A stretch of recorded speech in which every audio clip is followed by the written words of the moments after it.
Local Outdoor, c'est le podcast corse qui parle de sport. Je vais à la rencontre de sportives et sportifs qui souhaitent partager, communiquer ou encore transmettre des valeurs au travers de leurs expériences sportives. Local Outdoor, c'est aussi du contenu pour pratiquer une activité physique et sportive de façon saine et autonome. Lisandre Mouzeil. Comme d'un élan, il parcourt des kilomètres à pied ou à vélo, avec une force incroyable et des raisons de produire un effort, sûrement. Discret et timide dans la vie, il fait son bout de chemin. Lui qui avait laissé de côté sa santé alimentaire, il vise aujourd'hui à transmettre ses expériences nutritives. Je vous laisse découvrir. Salut Lisandre, merci beaucoup de venir. Voilà, est-ce que tu peux dans un premier temps te présenter comme tu le souhaites, bien entendu. Donc bonjour et merci de ton appel. Donc je me présente, je m'appelle Lisandre Mouzeil, officiellement Alexandre, mais on m'a toujours appelé Lisandre depuis mon plus jeune âge. À l'époque, les noms corses, c'était pas trop officiel, quoi. De profession, je suis électro dans une boîte en Corse. J'ai un enfant de 10 ans. J'ai une femme et qui avait aussi une fille quand je l'ai rencontrée, qui a maintenant 17 ans, et je l'ai rencontrée, elle avait 4 ans et demi, donc c'est comme ma fille, quoi. Mais voilà, donc j'ai le petit qui a 10 ans maintenant. Ok, aujourd'hui tu as 34 ans. J'ai 34 ans. Tu es originaire de Castanic et tu habites à Basilicate. C'est ça. Et quelque chose est arrivé dans ta vie depuis quelques années. C'est le sport. J'aimerais savoir un petit peu depuis quand c'est arrivé dans ta vie. Alors, le sport, il est arrivé quand même jeune. J'ai quand même fait du foot depuis l'âge de 2 ans et demi. Je me suis arrêté et j'ai repris vers mes 17 ans. Ok. Voilà. Donc j'ai continué un peu le foot. Après, j'ai fait donc à Basilicate. J'ai fait, ça s'appelait la PH à l'époque. On avait une équipe de copains, quoi. Donc c'était vraiment très très bien. On a été champion de Corse. Et donc je me suis mis avec ma femme et j'ai eu le petit où j'ai arrêté depuis 2013. En 2013, j'ai carrément stoppé le sport. Ok.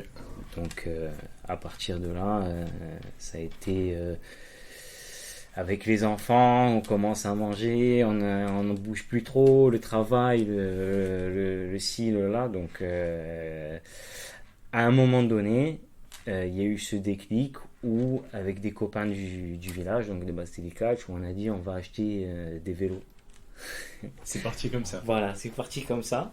Mais vraiment, pareil, hein, ils faisaient du sport, mais c'était pas, voilà, ils avaient arrêté, donc on a acheté des véloroutes. Je n'étais jamais monté sur un véloroute. Donc, c'est à quel moment tu as quel âge à ce moment-là? J'ai 31, 32 ans. Le Covid, c'est 2019. 19. C'est il y a 4 ans. C'est ça, il y a 4 ans, donc 30 ans. À 30 ans, tu achètes ton premier vélo, vélo, t'as jamais fait de vélo? J'avais fait un peu de vélo, oui, du VTT dans le village, des trucs comme ça, mais vraiment vélo-route, partir sur des kilomètres et kilomètres, je n'avais jamais fait ça. Et du coup, tu commences le sport un peu plus d'endurance comme ça, et qu'est-ce que ça te procure rapidement? Alors, ce qu'il y a, c'est que voilà, donc on a acheté les vélos. Et première sortie, mois de février, on était parti pour faire 60 km. Donc on partait de Basilicate, on avait fait le tour Coty, Pietrozele, donc par Belleval. Et ça a fait quand même 60 km. 60 km, donc pour résumer, ça faisait longtemps que je faisais plus de sport. Je faisais 90 kilos.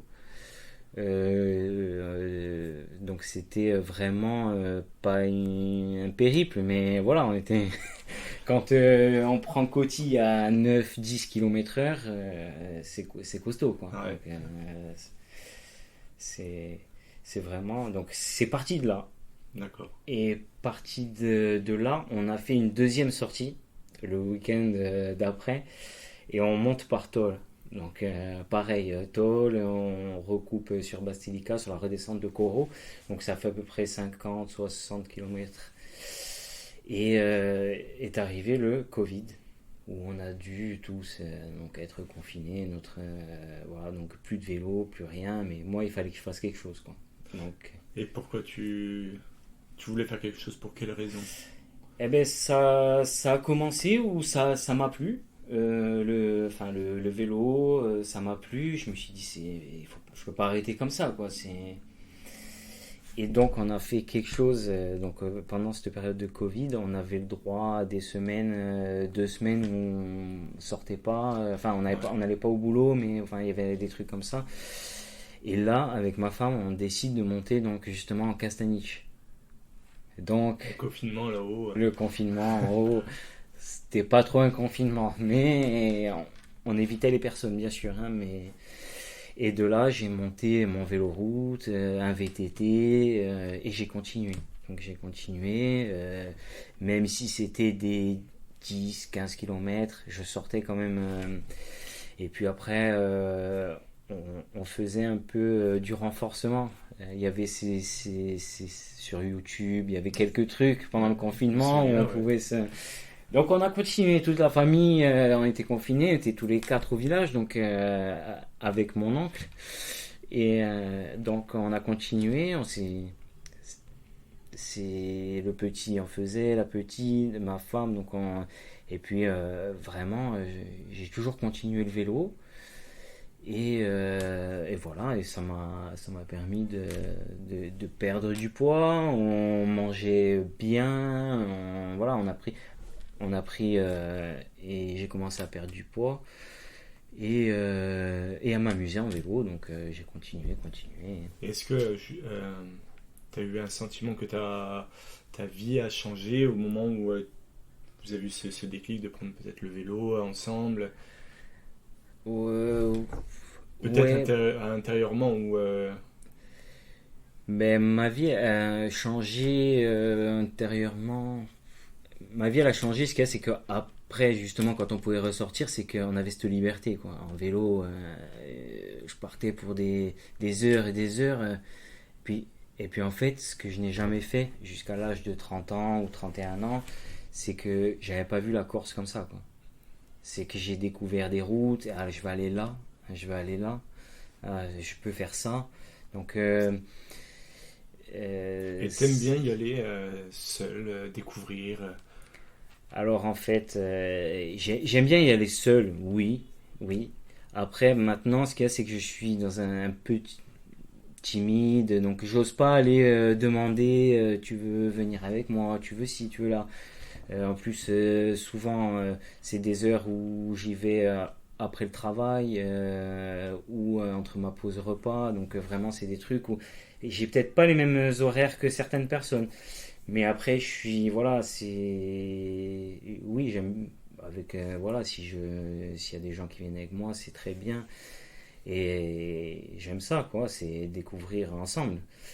Et justement, c'est comme ça que j'ai appelé à un moment donné, mais par hasard, parce que je suis vraiment timide, j'ai envoyé un message qui est maintenant mon ami, c'est Étienne Paillard.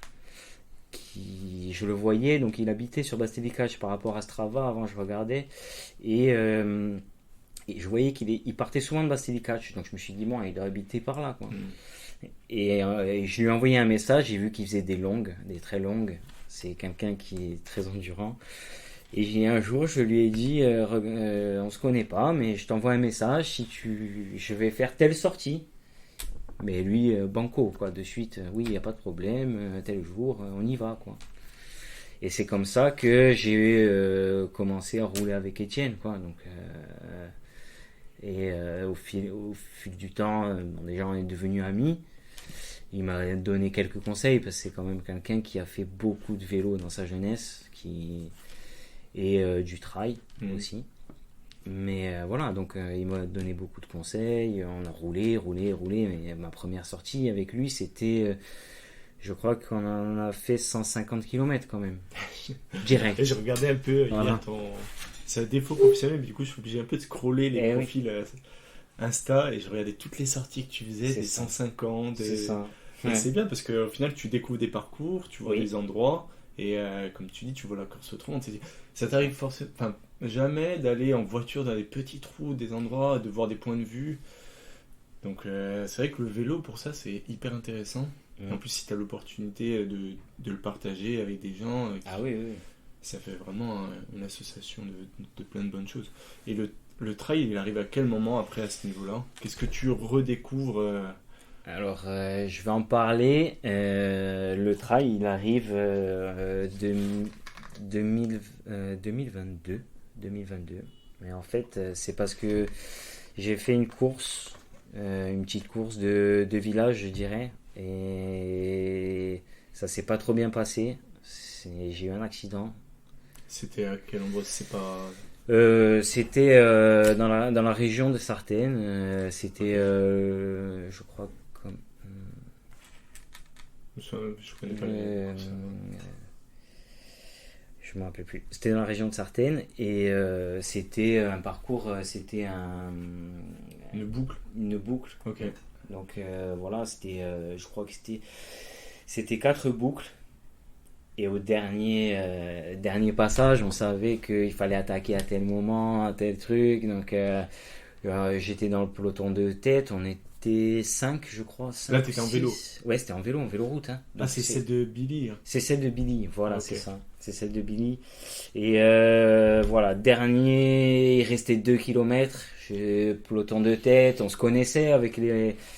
Il y avait les Bastiers, il y avait, donc on se connaissait, il y avait aussi de Bonifacio. Et on voit que c'est là où il faut attaquer, quoi. Et dès que ça attaque avec un coéquipier, on se prend la roue et on finit tous les deux dans le ravin. Donc moi j'ai, je crois, 7 points de suture au niveau du genou, au niveau de la tête. Donc j'ai quand même des points de suture. Des branches, on est dans le ravin, quoi. Je sors vite mon vélo, je me dis qu'est-ce qui se passe. Je remets le vélo avec poignet cassé, jante, je crois qu'elle était cassée, je crois que j'avais même crevé. Je finis quatrième, mais vraiment il me restait 500 mètres. T'as fini En quand même. 100, mais j'ai fini quand même, quoi. Et Ok. donc j'arrive et je finis à l'hôpital, quoi. Donc à l'hôpital de Sartène, on me met 7 points, on fait des examens, tout ça. Donc arrêt du vélo pendant un bout de temps. Et c'est là qu'arrive le trail parce que, en fait, avec ma femme, c'était un petit défi. Il arrivait le trail du Cutoli. Ouais. C'était en juillet. Juste après la Stone. C'est ça, parce que moi, mon accident, c'était au mois de juin. Donc, Tu te j'avais- reprends vite quand Ah même. ouais, j'avais plus de Tu vélo, laisses- mais ouais. j'avais plus de vélo, mais ça faisait, comme j'avais bien repris le sport, il fallait que je fasse quelque chose. En plus, quand on est sportif, on sait il faut qu'on bouge, quoi. Et donc, point de suture, on me les enlève, et là, je reprends un peu la course à pied. J'avais toujours mon vélo un peu cassé, le temps de le réparer et tout ça. Je reprends un peu la course à pied dans le village tranquille, et là, avec ma femme, c'est un petit défi. Il y a le trail de Cutoli, c'est le premier en plus. C'était leur premier trail. Ta femme, elle te motive à Non, t'encourage. je crois qu'avec un collègue, elle en parle et elle dit ah, il y a le trail de Cutoli, je vais lui en parler. Et on se fait un petit défi, on se fait le trail 10 km, je crois qu'il y avait 500 de dénivelé ou un truc comme ça. Mais à l'époque, le dénivelé en trail, moi je savais pas trop ce que c'était, quoi. 500. Donc bon, j'ai dit allez, feu, on y va, quoi. C'est vrai qu'au début, t'as pas trop de notions. de Non, ça. c'est pas comme en vélo. Bon, en vélo, c'est vrai qu'on a mais pas trop de notions et on y va, quoi. Donc, c'est parti comme ça. Après, on va reconnaître la première partie. Enfin, la première partie, en fait, on voulait reconnaître, mais ce qu'il y a, c'est que on n'arrivait pas trop à distinguer le parcours. Donc, on fait une partie et on arrive dans une montée en béton, mais c'était interminable pour nous. Et elle me dit non, mais moi je crois que je vais pas le faire, hein. Je dis non, maintenant c'est le défi, on y va, quoi.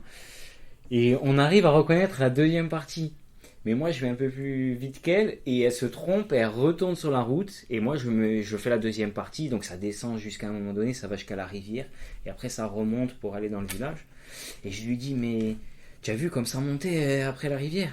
Elle me dit non, mais moi j'ai tourné à gauche et j'ai pris la route. Bon, bref, je dis, mais tu verras, la première partie qu'on avait reconnue, c'était plutôt simple, quoi. Et le jour du trail, elle me dit, tu avais raison, ça monte, ça monte. Plus jamais. Donc voilà, ça part de là. Le trail est vraiment. Je vais en parler. C'est que ce trail-là, je suis arrivé donc premier. J'ai fini premier, mais en fait, à l'arrivée, les gens pensaient que j'arrivais de la marche. Ok. Parce que personne ne m'attendait déjà à cette place-là. Tout le monde attendait quelqu'un d'autre. Mais vous êtes quoi, de la marche? Et bien, je dis non, mais j'ai fait le 10 km. Mais en fait, il y avait celui qui était le plus attendu. Il s'est trompé de parcours. Donc moi, j'ai vraiment pris le parcours. Et il est parti. Et je me rappelle quand je m'arrive, Morange, il dit, mais il s'est trompé de parcours. Je l'ai vu arriver en sens vers moi. Et j'ai dit, mais non, toi, tu es sur la 10. Et il dit, ah bon? Et donc, voilà. Et en fait, C'est Angema qui était derrière toi à ce moment-là. Angema faisait la 23. Ah oui, d'accord. Ah oui, Il y je me avait la souviens, 23 c'était km. Et donc, il se trompe. Et moi, j'arrive donc premier de mon premier trail. Personne ne m'attendait. Donc, je m'arrive. Enfin, on avait rigolé, quoi. C'est vraiment. Mais c'était une bonne expérience, quoi. Et c'est comme ça que j'ai commencé le trail. Et après, franchement, ça m'a plu, quoi. Au début, quand je disais... D'autres sensations. Ouais, c'est d'autres sensations. Je disais Ange-Marie, j'ai roulé avec lui en vélo, tout ça, avec l'équipe Guillaume, Pelletier, Ange-Marie, Jean-Luc Andréa. Et lui, son truc, c'était la course à pied, Ange-Marie. Et il me disait, mais moi je disais, non, mais jamais je ferai de course à pied. Je suis bien en vélo, non, tu me verras jamais faire de la course à pied. Et il en rigole encore maintenant quand on se voit. Parce que... Et j'ai vraiment pris goût au trail et c'est pareil, c'est que c'est une liberté, quoi. C'est comme le vélo, donc moi je fais les deux et c'est une liberté, quoi. On va n'importe où. On se prend des sentiers, on se voit des sommets, des trucs et voilà, quoi. Il n'y a pas que la compétition, hein, vraiment d'aller sur des sentiers de trail où c'est un peu dégagé, quoi. Donc on n'a pas besoin de faire les chemins et on voit de ces paysages de dingue, de dingue. C'est ça qui m'a... C'est qu'on est en bonne santé, je dirais, et qu'on peut faire beaucoup de choses. Ouais, voilà. C'est ça de garder l'esprit du vélo, du trail. Il n'y a pas que la compétition. Cette notion de santé, maintenant, elle est plus importante pour toi. Ouais, elle est ancrée. Ouais. Et qu'est-ce qui fait que tu te sens en bonne santé, sachant qu'il y a le sport et que c'est très simple pour toi? Je me suis pris en main au niveau de la nutrition. Donc pendant la période du Covid, donc je me suis pris en main au niveau de la nutrition et après quand je voyais qu'en vélo je faisais quelques performances, j'ai continué. Ça t'a motivé. Voilà, ça m'a motivé. J'ai commencé de moi-même à ouvrir des bouquins, de regarder, c'est vrai que c'est Instagram, mais de regarder un peu le LC, qu'est-ce que c'est le LC, pas le LC, donc... il y a toujours des... Voilà, les réseaux sociaux, il y a des bonnes sources d'informations, il faut savoir les utiliser. C'est ça. Mais ouais, c'est toujours des bons trucs à prendre, quoi. C'est des bons trucs et c'est ça qui nous permet de nous lancer, quoi. Donc de là, j'ai commencé à vraiment... Donc, avec le sport et l'alimentation, vraiment de me changer physiquement. J'ai passé de 90 kilos. Quand j'étais en période vélo avant l'accident, j'étais à 55 kilos. Donc j'étais vraiment très très affûté. Et t'as mis combien de temps pour passer de 90 à 55? De 2019, je dirais, allez, 2021, 3 ans. 3 ans. Et tout à l'heure, tu me parlais du coup des troubles alimentaires. Oui, parce qu'après... Comment tu t'es perdu là-dedans? Je me suis perdu avec le vélo, parce qu'en fait, en vélo, si on regarde bien, tous les cyclistes sont quand même pratiquement maigres, ouais. Mais ce qu'il y a, c'est qu'ils ont quand même des nutritionnistes. Donc, ils sont maigres, mais ils ont quand même ils ont quand même une... C'est un apport nutritionnel. Nutritionnel, tandis que moi, je n'avais pas ça. J'avais ce que je voyais... Et je voyais que je changeais physiquement, que j'étais bien, mais par contre quand on commençait à faire des sorties longues ou des compétitions, à un moment donné mon corps il disait non, là tu m'as pas donné assez de... ouais, tu ressentais. Je ressentais. Okay. Donc j'ai pas assez d'énergie, j'ai pas assez d'apport et sur quelques compétitions, j'ai quand même stoppé direct hein, en vélo. Je me rappelle Et sur- comment tu t'es aperçu que tu étais dans un trouble? Alors en fait, je me Parce suis que- aperçu, c'est grâce à ma femme. Parce qu'une fois, à un moment donné, elle m'a regardé, je pesais les aliments. Et c'est vrai qu'au début, de peser les aliments, quand on n'a pas de notion, c'est bien. Mm. Mais à un moment donné, j'ai pesé la salade. Le jour où j'ai pesé la salade, elle m'a regardé, elle m'a dit, je crois que là, c'est pas très bon. Et ça Il y t'a a fait quelque chose. quoi le fait que tu te dises? Ben, ça m'a fait quand même un déclic parce que avec elle, on est connecté quoi. Ok. On a 9 ans d'écart, elle est plus âgée quand même, mais on est connecté. Ok. Donc le jour où elle m'a dit, je crois que là, tu pèses la salade, il y a un problème. Tu savais qu'elle avait confiance en toi. Ouais. Ok. Donc Toi, ouais, tu t'es dit, ouais, peut-être que. ouais. De là, mais c'était grave parce que on allait chez sa famille ou j'allais avec des copains, des trucs. Le moment du goûter, je sortais ma pomme, quoi. Ouais. J'avais peur d'aller vers s'ils avaient pris des gâteaux, des trucs, alors qu'avec le sport qu'on fait, je veux dire, il n'y a pas de problème, quoi. On peut manger un peu de gâteau. Après, je dis pas d'aller vers de l'industriel, mais et je sortais ma pomme, je sortais mon truc. J'étais plus trop dans ce truc-là, mais il faut avoir ce déclic. Voilà. C'est vrai que d'avoir un regard extérieur, après, c'est bien, quoi. Si par exemple il y a des jeunes là qui nous écoutent et qui sont vraiment peut-être dans cette période, inconsciemment, qu'est-ce que tu leur dirais pour qu'ils en prennent conscience? Ben, à un moment donné, si on peut le voir. C'est vrai que le sport, c'est bien, c'est la santé. La nutrition, je dirais que c'est ce qu'il faut avec le sport, mais il faut de bons apports. De ne pas aller vers l'industriel, d'aller vers de la nutrition saine, maison. Mais voilà, si après on voit qu'on commence à dériver, comme j'ai fait, je dirais dériver entre guillemets, hein, de manger vraiment, ah non, j'amène ma pomme, non, je vais manger ça là, peser la salade. Là, ça va commencer ça va être difficile. Il faut faire attention. Faire attention parce que même pour le sport, on va être en carence, quoi. On va plus avancer, on va plus au bout d'une sortie où on va faire 3 heures. Ou alors avant on en faisait 5 heures et on rentrait à la maison. Là, au bout de 3 heures, on commence à être fatigué. Il n'y a plus. Pas de gras, mais il y a plus d'apport, il y a plus de trucs pour le corps et là c'est pas bon. Ouais, c'est pas bon. important Ça peut mettre en danger même la santé, quoi. Ouais, 55 kilos pour un mètre combien? Je fais 1m72. Ouais, le rapport il est. Mais... Tu devais être bien affûté. Ouais. un peu trop. Et ouais, d'accord. Et du coup, maintenant tu es tu es conscient de ce que tu manges. Oui. Et est-ce que tu sais ce que ça t'apporte pour toi, le fait de bien manger? Alors oui, je suis conscient de ce que je mange. Maintenant, comme j'ai dit, grâce donc à mon travail et à côté, on appelle ça le compte CPF. Donc ça nous apporte pour faire des formations, ce qu'on veut, quoi, à côté. Donc moi, de là, j'ai fait une formation de coach nutrition. Donc justement pour moi, parce que je voyais que ça dérivait un peu, voilà, qu'on en avait discuté, et vraiment pour avoir vraiment les apports qu'il faut pour le corps, pour le sport, pour la santé, mais pas que le sport, hein, parce que dans la vie, on peut avoir des apports, voilà.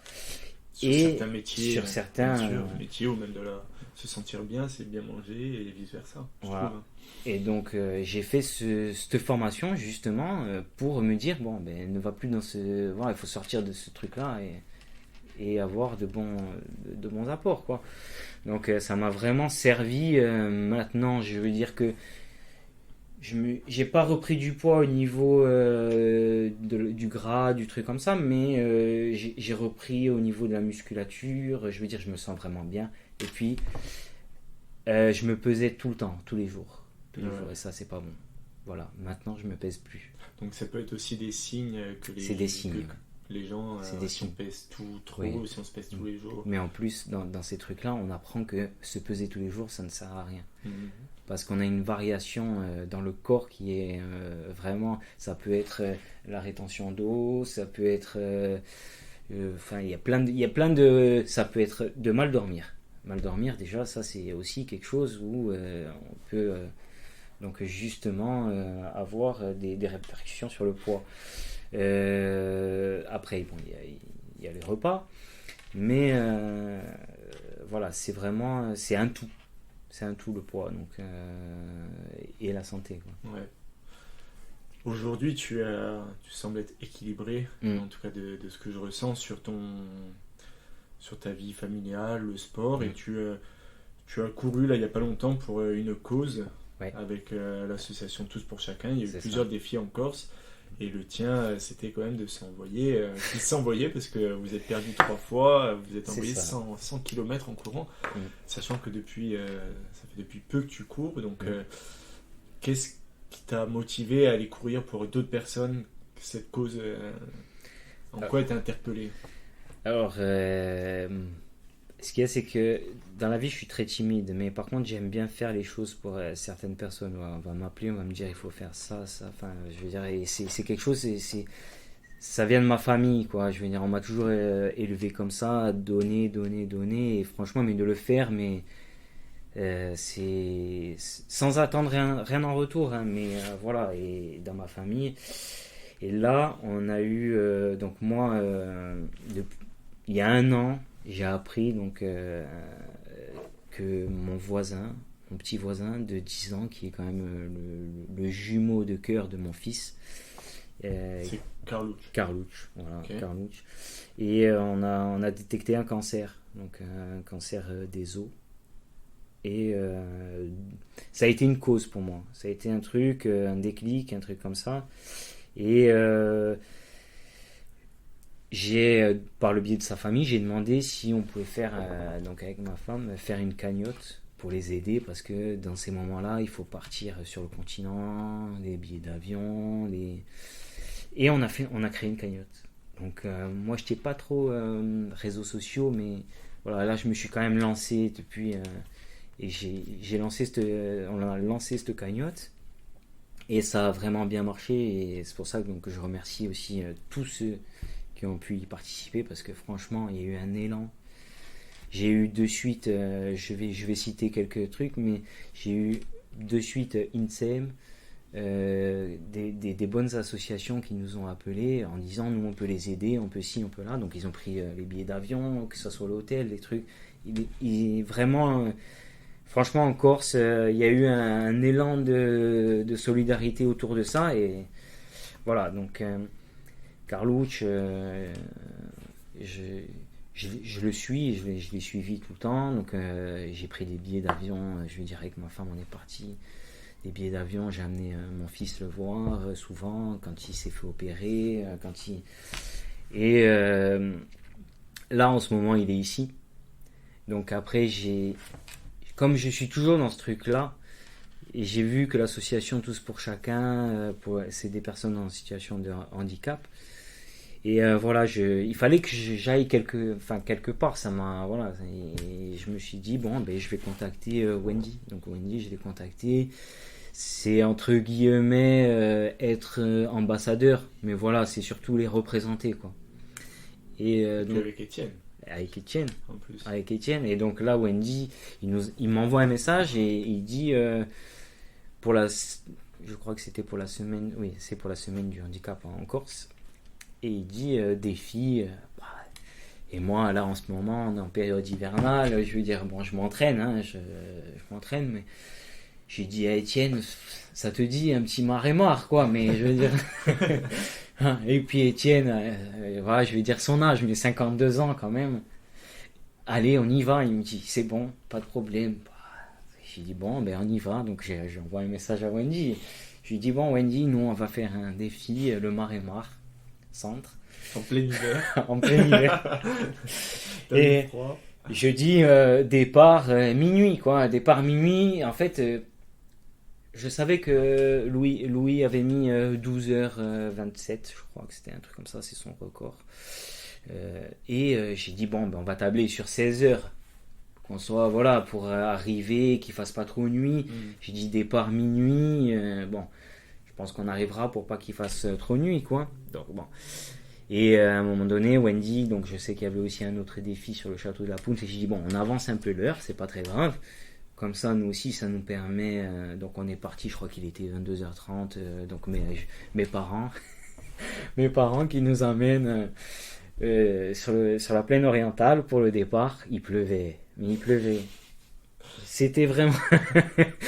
Je regardais Etienne, je disais, toi, ça te plaît, hein, ce temps-là? Il me dit, ah oui, oui, oui. Je disais, c'est pas possible. On était dans Ville-Savonne, il nous a menés dans le col. Je disais, il y a le brouillard, il pleut. Moi, j'ai pas l'habitude, quoi. Si on va courir, il fait beau, normalement. Et puis, on arrive. J'avais demandé à Louis où c'était vraiment le point de départ du Mar-et-Mar, parce que je sais que le sentier ne commence pas au même endroit, mais lui, c'était sur le parking au bord de la plage. Donc nous voilà arrivés, mes parents nous déposent, on s'habille dans la voiture, on mange. Il pleuvait encore là. Et il pleuvait. Il pleuvait et je sais qu'il y a, je crois que c'était, je crois qu'on a 3 km de route, mais en plus c'est la nationale. Donc, c'est à côté de la base de Solenzar, c'est ça? Ouais, un peu au-dessus, mais ça part de la plage, il y a un parking.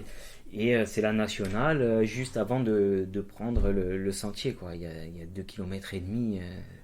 Donc mes parents qui nous suivaient derrière en voiture, donc ça nous permettait de ne pas éclairer de suite les lampes, de gagner un peu. Et il pleuvait, je disais, tiens, bon, on y va, hein. Il me dit, oui, 1 heure on se chauffe, et après on y va.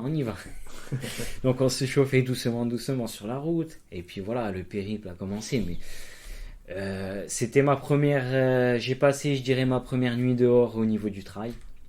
Et franchement, j'ai bien aimé, quoi. Ouais, c'était bien. Ouais, c'était bien, c'était vraiment bien. Puis c'était pour la bonne cause. Je savais que ils nous suivaient, que Wendy nous suivait par rapport à Tous pour Chacun. Donc on mettait quelques infos. J'avais donné mon Instagram à ma femme, et donc elle nous mettait des photos, des trucs. Elle nous a fait. Donc on a passé la nuit. La nuit où on se perd quand même, parce que c'est un défi, mais je veux dire, on n'est pas suivi comme si c'était un record, voilà. Et puis la nuit, il faut suivre les points sur les arbres, les trucs. Il y avait eu cette tempête où il y avait des arbres qui sont tombés, c'était un peu sale, on voyait pas. Bon, on s'est perdu. Je crois qu'on s'est perdu 3 fois. Ah ouais, mais il y a un moment où on s'est perdu quand même pendant 3 quarts d'heure, et je regarde l'heure, je dis bon, il est 1h44, je vais pas appeler Louis pour lui dire où je suis, tu sais plus. Je dis bon, ben on va retrouver sur la montre, j'avais mis le parcours, mais donc on repart, et là Étienne voit que j'ai quand même ce truc où quand je me perds comme ça, ça m'agace un peu, mais ouais, il voyait que j'étais plus dans le truc. Donc allez, on se remet en route. Et donc ma femme nous faisait un ravito à Guiter. On arrive, il était 8h du matin, et on avait passé une nuit. C'est donc, la vidéo qui est sur Insta. C'est la vidéo qui est sur Insta. C'est ça, on nous voit. Ouais. Donc bon, après, on était au niveau physique, j'étais bien parce qu'on n'était pas dans un record, donc je veux dire, j'étais bien. Mais le petit déj, qu'est-ce qu'il a été bon, ce ravito, mais qu'est-ce qu'il a été bon. Elle nous a fait un ravito de luxe, hein, vraiment petite table de camping, croissant, jambon, fromage, un peu ce qu'on peut retrouver sur l'UTC ou sur l'UTMB. Mais là, à ce moment-là, il a fait vraiment du bien. Donc on s'est changé, donc on a eu un beau ravito, quoi. On s'est changé, on s'est réchauffé, et puis nous voilà repartis, quoi. Donc non, franchement, c'était un bon truc, et pour la bonne cause. Voilà, Wendy nous a suivis, enfin sa femme aussi, mais c'était vraiment c'est inoubliable, quoi. C'est vraiment des trucs, et c'est pour ça que je dis, il n'y a pas que la compète, c'est vraiment un truc, le trail, parce qu'on a vu des paysages aussi qui sont très bien parce que c'est des marais-mares ou ça peut être du marais-monte, c'est pas que le GR quoi.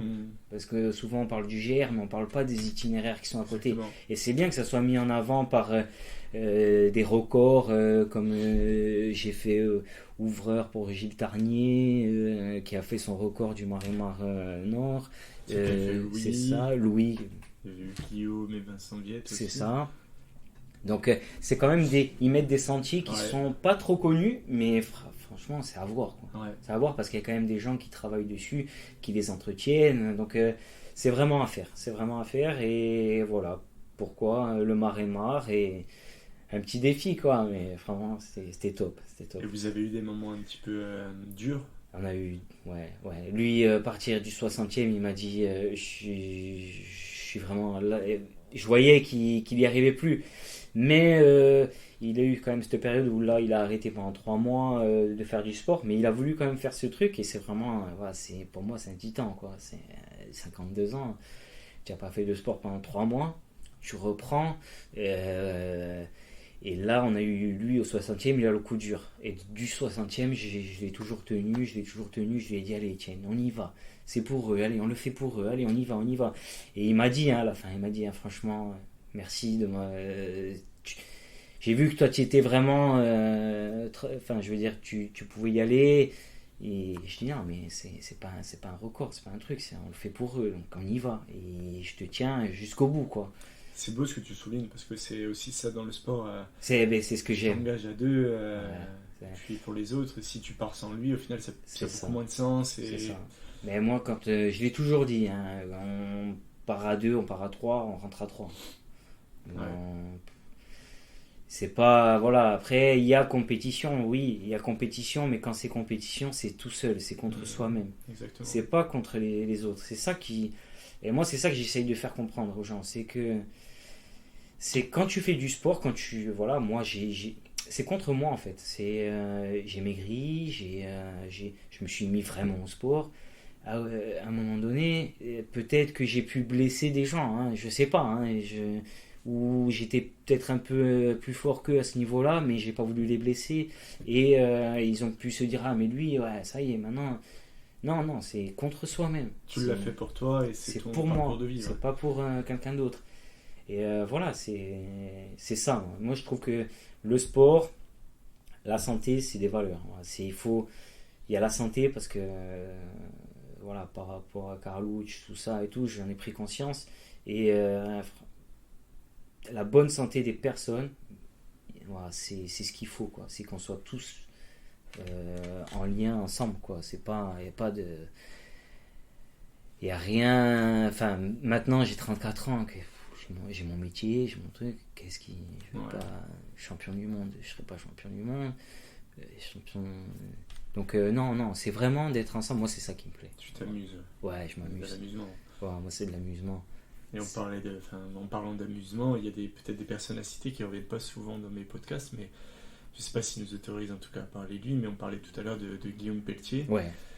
Et ça a été quelqu'un d'important pour toi. Ça a été quelqu'un d'important. C'est quand donc justement après le Covid, j'ai continué le vélo. J'avais mon premier vélo. En plus, c'était un vélo alu. C'est un BH alu, donc il y avait déjà le carbone qui était sorti voilà, depuis longtemps.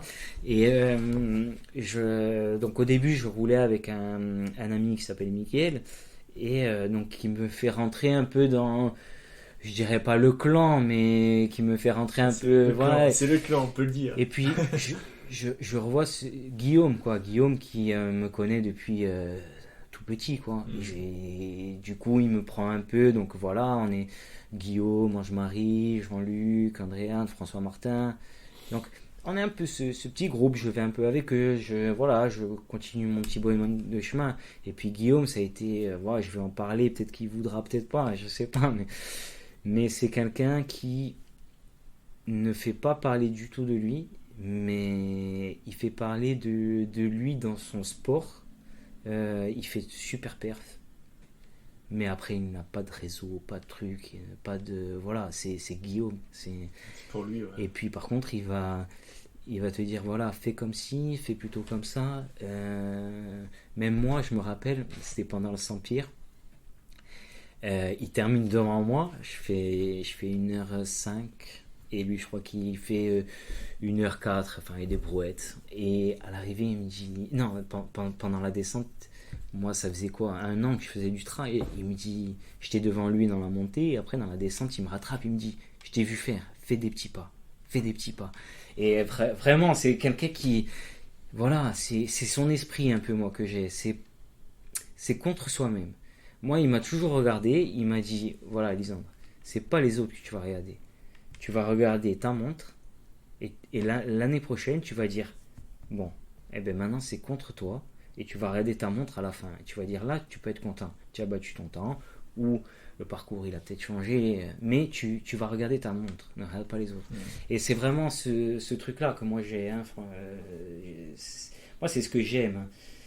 Et c'est aller m'évader et pas Il est dans le partage. En plus de ça, je crois que cette année, il fête ses 20 ans. Ses 20 ans de compétition en trail. Ah ouais. Et ouais, tu imagines. Et c'est ça. Et C'est ça. ouais, en fait, il est dans le partage. Qui c'est lui, mais en fait, il est connu parce qu'il y en a qui ont dit, mais qui c'est lui? Il Ouais. revient. C'est Guillaume. Je dis, ah, Guillaume, il en a fait des trails. Ouais, il en a fait beaucoup. Et il a toujours été discret.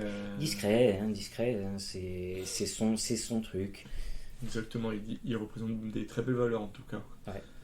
Et bon, voilà, pour aller un petit peu sur la fin, moi j'aimerais savoir ce qui compte vraiment pour toi, les valeurs. Est-ce que, peut-être juste avant, est-ce que tu es plus sensible au fait que tu as une bonne santé parce que tu vois à côté de toi peut-être ce jeune Carlucci qui lui n'a pas de chance. Et est-ce que tu apprécies beaucoup plus les moments et tu essayes de les apprécier aussi pour lui? Ouais.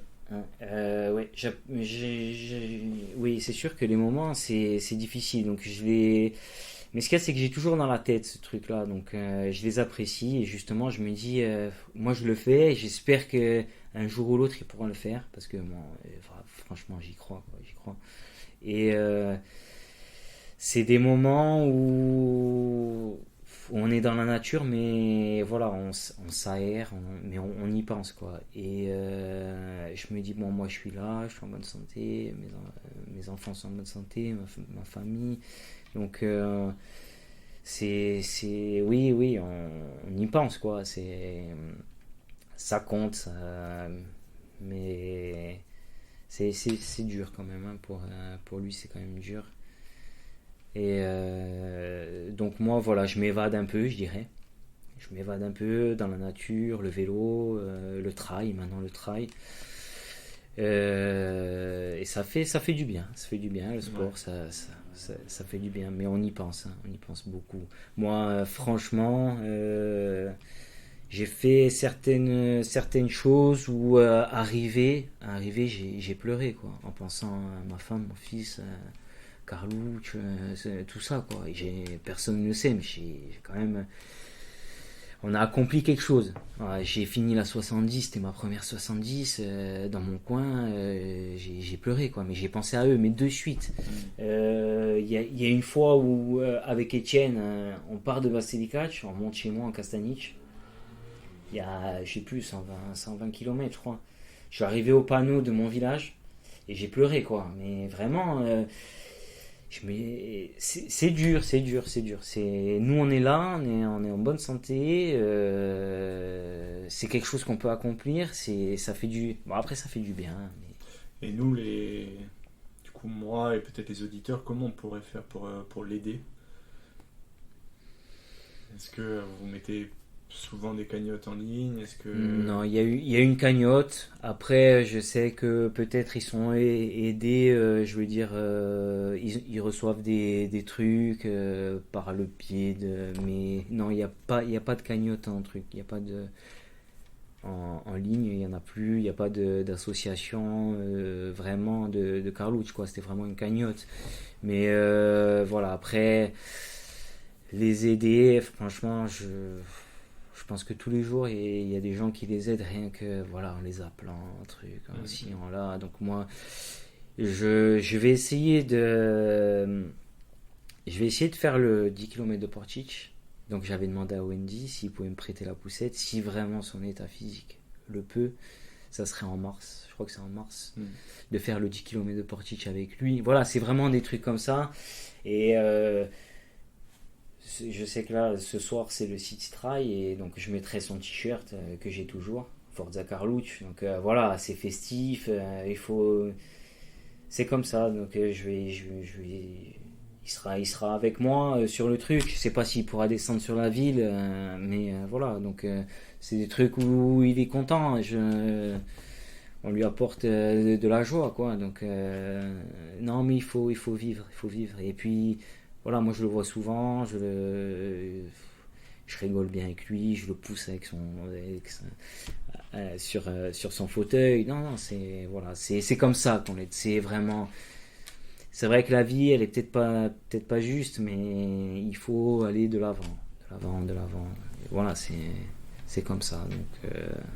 Donc, que ça soit dans mes trails, dans mes trucs, j'essaye d'aller toujours, voilà, de parler de lui, de partout. Et non, mais on me contacte souvent pour lui, donc c'est bien. Moi, j'aime bien ce truc-là. On va retenir ces mots pour finir. Je te remercie beaucoup. Merci à toi aussi. Merci pour cette écoute, j'espère que cet épisode vous a plu. Si c'est le cas, je vous invite à rejoindre ma communauté en vous abonnant à ma page Spotify et Instagram dans la description.